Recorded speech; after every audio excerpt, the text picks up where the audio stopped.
चलिए, तो देखो, पिछले वीडियो में हमने सविनय अवज्ञा आंदोलन को कवर किया था।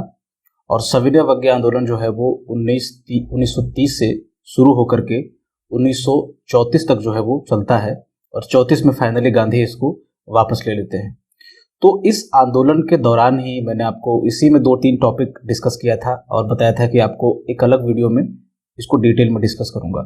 तो इस आंदोलन के दौरान ही 2-3 चीज़ें वहाँ पे सामने आती है। जैसे एक तो गोलमेज सम्मेलन, टोटल 3 होते हैं जब ये आंदोलन चल रहा होता है उसके बाद से। और द्वितीय गोलमेज सम्मेलन में जो है वो कुछ विवाद सामने आ जाते हैं गांधी और अम्बेडकर के बीच दलितों के मुद्दे पे, तो उसके लिए पूना समझौता होता है। और उसके बाद फिर तीसरा जो है वो गोलमेज सम्मेलन होगा। तो गोलमेज सम्मेलन और पूना समझौता जो है हम लोग इस वीडियो में जो है वो कवर करेंगे। ठीक है, कुछ क्वेश्चन बन जाता है इससे। तो गोलमेज सम्मेलन को देखने से पहले थोड़ा सा बैकग्राउंड हम लोग समझने की कोशिश करते हैं। देखो, 1927-28 की बात हो रही है। मैं 27-28 में आप थोड़ा सा फोकस कीजिए। 27 के आखिर में और 28 में ये साइमन कमीशन भारत में दिखवाएगा। क्यों आएगा ये? तो मैंने आपको जब भारत शासन अधिनियम 1919 वाला वीडियो पढ़ाया था तो उसमें बताया था कि एक प्रोविजन था इसी अधिनियम में कि 10 सालों के बाद ब्रिटिश सरकार क्या करेगी कि एक आयोग की नियुक्ति करेगी और उसके प्रोग्रेस की, कि ये जो अधिनियम हमने 1919 में बना दिया तो वो कैसा काम कर रहा है, कैसा नहीं कर रहा है, कितना फायदा हुआ भारतीयों को, इसको चेक करने के लिए, इसके प्रोग्रेस को चेक करने के लिए हम लोग एक आयोग जो है वो बनाएंगे 10 सालों के बाद। तो 27-28 तक देखिए आपके लगभग 8 साल इधर, 1 साल इधर, 9 साल के आसपास हो ही जाता है। तो सरकार जो है, ब्रिटेन में जो सरकार होती है वो बोलती है सर साइमन को कि भाई भारत जाना, भारत जाके एक बार देख के आना कि कैसा ये जो अधिनियम हमने बनाया था वो कैसा काम कर रहा है। ठीक है, तो बेसिकली मैं फनी चीज में कह रहा हूँ आपको कि साइमन की अध्यक्षता में एक आयोग बनाते हैं जिसमें 7 लोग अंग्रेज होते हैं। यही दिक्कत हो जाता है, तो भारतीय लोग उसको पसंद नहीं करेंगे, उसका विरोध भी होता है, जो भी होता है। बट साइमन साहब यहाँ पे आते हैं और ये अपना रिपोर्ट जो है वो ब्रिटेन में जाएंगे, अंग्रेजों को सौंपेंगे। ठीक है, तो यहाँ पे जब साइमन कमीशन की रिपोर्ट आती है तो रिपोर्ट से संतुष्ट नहीं होती है जो अंग्रेजी सरकार है, और बोलती है कि ना मज़ा नहीं आया, थोड़ा सा तो कुछ तो मिसिंग है। जो भी है, मतलब रिपोर्ट से ज़्यादा क्लियर नहीं होता है कि क्या कैसा चल रहा है वहाँ पे मामला। तो इनको लगता है कि क्यों नहीं हम भारतीय लोगों से ही बुला करके पूछे कि कैसा लगा आपको हमारा ये जो 1919 का अधिनियम था, लगा कैसा था। तो मैंने आपको उस वाले वीडियो में बताया था। बट जो भी है, ये लोग कोशिश करते हैं कि भारतीय लोगों को बुला करके, भारतीय नेताओं को हम लोग एक सभा सम्मेलन जो भी कर सकते हैं, एक बैठक रखते हैं और वहीं पे मिल बैठ करके भाई लोग बातचीत करेंगे कि क्या आगे किया जाए। ठीक है, क्योंकि अब 10-12 साल हो ही गए तो सुधार लाना एक जरूरी होता है। 1930 में आप देखेंगे कि ये जो गोलमेज सम्मेलन है वो शुरू होगा। तो इसी के लिए, इस बातचीत के लिए लंदन में जो है वो गोलमेज सम्मेलन जो है वो बुलाया जाता है। 3 गोलमेज सम्मेलन होगा, उसको हम लोग बारी बारी से देखेंगे। तो वही चीज मैंने बताया कि साइमन कमीशन की रिपोर्ट पर्याप्त पाई नहीं जाती है। तो इस समय होते हैं 1930 के आसपास की मैं बात कर रहा हूँ, वायसराय होते हैं लॉर्ड इरविन, और ब्रिटेन के प्रधानमंत्री होते हैं रैमजे मैकडोनाल्ड। तो रैमजे मैकडोनाल्ड बोलते हैं कि बुलाओ भारतीय लोगों को, हमारे लोगों को, और लंदन में बुलाओ, इनका स्वागत करेंगे और हम लोग बैठ करके भाई लोग बातचीत करेंगे। ठीक है, तो 3 गोलमेज सम्मेलन होगा। पहला होगा आपका नवंबर 1930 से जनवरी 1931 तक, दूसरा होगा आपका सितंबर 1931 से दिसंबर 1931 तक, और तीसरा होगा नवंबर 1932 से दिसंबर 1932 तक। तो ये तीनों में क्या क्या होता है वो लोग हम इसको देखेंगे। देखो, जो फर्स्ट होगा डेट आपको मैंने बताया कि नवंबर 1930 में जो है ये शुरू होता है और जनवरी 1931 में जो है ये खत्म होगा। तो इस समय क्या चल रहा होता है? मैंने बताया कि ये जो सारा प्रक्रिया जो चल रहा है वो चल रहा है सविनय अवज्ञा आंदोलन के दौरान ही। तीनों गोलमेज सम्मेलन सविनय अवज्ञा आंदोलन के दौरान ही खत्म हो जाएंगे, क्योंकि 1930 से 34 तक चलता है। हालांकि बीच में कुछ समय के लिए रुक जाता है जब गांधी दूसरे गोलमेज सम्मेलन में भाग लेने के लिए जाएंगे, जब गांधी और इरविन का समझौता होगा तो वो देखेंगे। तो सविनय अवज्ञा आंदोलन चल रहा होता है, तो कांग्रेस इसमें जाएगी, कांग्रेस इसमें नहीं जाएगी। तो फर्स्ट जो होगा उसका उद्घाटन होगा 12 नवंबर 1930 को। कौन उद्घाटन करेंगे? तो वहाँ के जो राजा होते हैं जॉर्ज पंचम, वो उसका ऑफिशियल जो है वो उद्घाटन करेंगे, और इसका जो अध्यक्षता करेंगे, जो चेयरमैन होंगे इस मीटिंग के या फिर इस सभा के, वो तीनों के होंगे आपके रैमजे मैकडोनाल्ड। कांग्रेस, जाहिर सी बात है, कांग्रेस यहाँ पे आंदोलन कर रही होती है तो कांग्रेस जाएगी, बिल्कुल नहीं जाएगी। बाकी लोग जो भारत के बहुत सारे लीडर्स होते हैं, बहुत सारी पार्टियां होती है, देसी रियासतें होती है, ये सब जो है वहाँ पे जाएंगे कांग्रेस को छोड़ करके। बहुत सारे बिजनेस लीडर भी होते हैं, वो नहीं जाते हैं। तो जो भी है, बहुत लोग गए, तो सबका नाम तो हम लोग यहाँ पे नहीं देख सकते, बट मोटा माटी आप ध्यान रख लीजिए कि जितनी भी देसी रियासतें थी उसके प्रतिनिधि गए। और मुस्लिम लीग भी शामिल हुई। मुस्लिम लीग से आगा खान हो गए, मोहम्मद अली जिन्ना, तो मुस्लिम लीग से भी ढेर सारे लोग गए थे। तो सबका नाम भी यहाँ पे इम्पोर्टेंट नहीं है। जिन्ना साहब का नाम इम्पोर्टेंट है, इसीलिए मैंने यहाँ पे लिख दिया है। तो बेसिकली आप याद रखिए कि मुस्लिम लीग के प्रतिनिधि भी वहाँ पे गए थे। दलितों के प्रतिनिधि के रूप में B.R. अम्बेडकर वहाँ पे जाते हैं। हिंदू महासभा, सिख, पारसी, ये सब के जो है वो प्रतिनिधि वहाँ पे जाएंगे। ब्रिटिश भारत की तरफ से जो है, भारत सरकार की तरफ से वो नरेंद्र नाथ लाव, भूपेंद्र मित्रा, रामास्वामी अय्यर और M.S. रामचंद्र जो है वो M. रामचंद्र राव, ये सब जो है वो ब्रिटिश भारत सरकार की तरफ से जाते हैं। परिणाम कुछ खास निकलता नहीं है इसका।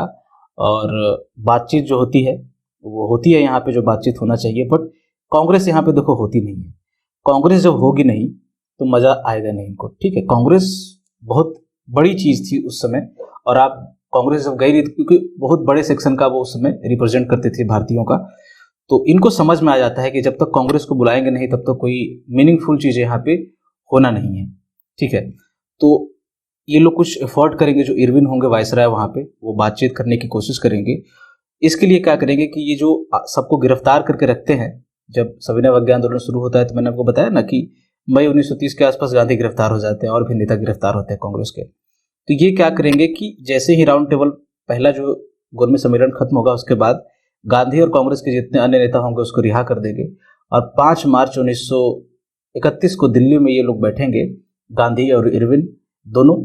और गांधी इरविन समझौता यहाँ पे होता है। दिल्ली में होने के कारण इसको दिल्ली पैक्ट भी बोला जाता है। दोनों सेम चीज है, नाम अलग अलग है।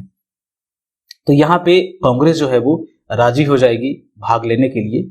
और दूसरा जो होगा आपका लंदन में फिर से सितंबर 1931 से दिसंबर 1931 तक होता है। तो इस गांधी इरविन समझौते के बाद आप देखिएगा कि जो सविनय अवज्ञा आंदोलन होता है उसको जो है वो कुछ समय के लिए रोक दिया जाएगा। फिर गांधी चले जाएंगे, और जब वहां जाते हैं इसमें भाग लेंगे तो कुछ समझ में नहीं आता उनको कि ये कुछ खास नहीं हुआ, वापस से आकर के फिर आंदोलन शुरू हो जाता है। तो जो भी कांग्रेस यहाँ पे तैयार हो जाती है अपना प्रतिनिधि भेजने के लिए, प्रतिनिधि के रूप में चुनती है किनको, गांधी को। तो गांधी कांग्रेस की आवाज बन करके वो इसमें जाएंगे द्वितीय गोलमेज सम्मेलन में।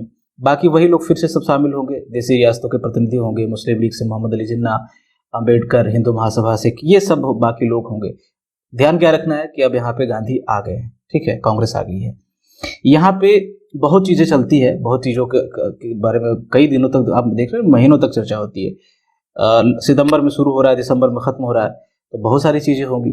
बट कुछ मीनिंगफुल करे तब ना। देखो इनको बेसिकली क्या करना था, करना अपने मन की ही थी, मतलब अंग्रेजों को अपने मन की ही करनी थी। ये बस एक दिलासा दे रहे थे कि हाँ आओ, तुम्हारी बात को हम सुन लेंगे, थोड़ा बढ़िया लगेगा जो भी है। तो इनको सुनने के लिए लोग बुलाते हैं, करेंगे तो ये खुद अपने ही, तो ज्यादा कुछ निकलेगा नहीं इससे, ठीक है। बट यहाँ पे देखो दूसरे वाले गोलमेज सम्मेलन में एक इंपॉर्टेंट चीज जो एक उभर करके जो चीज आता है वो ये है कि ये लोग लगातार जो है वो पृथक निर्वाचक मंडल की बात करते रहते हैं। 1909 से ये मामला चल रहा है, दिया भी जाता है, फिर भी यहाँ पे भी बात होती है इसको जो भी है परमानेंट करने के लिए जो भी बात होगी, बट इसके बाद चल रही होती है सेपरेट इलेक्टोरेट की, पृथक निर्वाचक मंडल की। ये क्या होता है, ये होता है कि जो कम्युनिटी के लोग हैं वो उसी कम्युनिटी के लोग खड़े भी होंगे और उसी कम्युनिटी के लोग जो है वो वोट भी करेंगे, तो उनके ही प्रतिनिधि चुन के आएंगे। जाहिर सी बात है, जब खड़े ही वही लोग होंगे, वोट भी वही लोग करेंगे। तो ये दिया गया था मुस्लिमों के लिए, बाकी ईसाइयों के लिए उस समय दिया गया था, 1909 में मुस्लिमों के लिए आया था। तो इसकी भी यहाँ पे चर्चा चल रही होती है। तो माइनॉरिटी पैक्ट इसको ऐसे बोला जाता है, ठीक है। तो इसमें मुस्लिमों, दलितों, ईसाइयों और आंग्ल भारतीयों के लिए जो है वो पृथक निर्वाचक मंडल की बात जो है वो चल रही होती है। अम्बेडकर यहाँ पे होते हैं, तो अम्बेडकर लगातार जो है वो दलितों के लिए जो है वो पृथक निर्वाचक, वो बोलते हैं कि दलितों को आप अल्पसंख्यक का दर्जा दो हिंदू समाज से हट करके, और क्या करो आप कि उसके लिए कुछ बेटरमेंट के लिए, उसके लिए या तो आप सीटें आरक्षित करो या फिर हमें पृथक निर्वाचक मंडल दे दो भाई, ठीक है।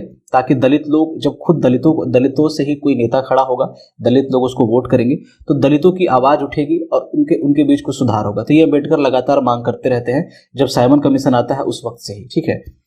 तो इस चीज को लेकर के जब दलितों की बात होती है ना, बाकी चीजों से देखो गांधी को दिक्कत थी नहीं, लेकिन दलितों की जब बात होती है तो उनको लगता है कि नहीं यार, ये हिंदू सोसाइटी का अंग है, जो भी अभी पूना पैक्ट में डिस्कस कर लेंगे।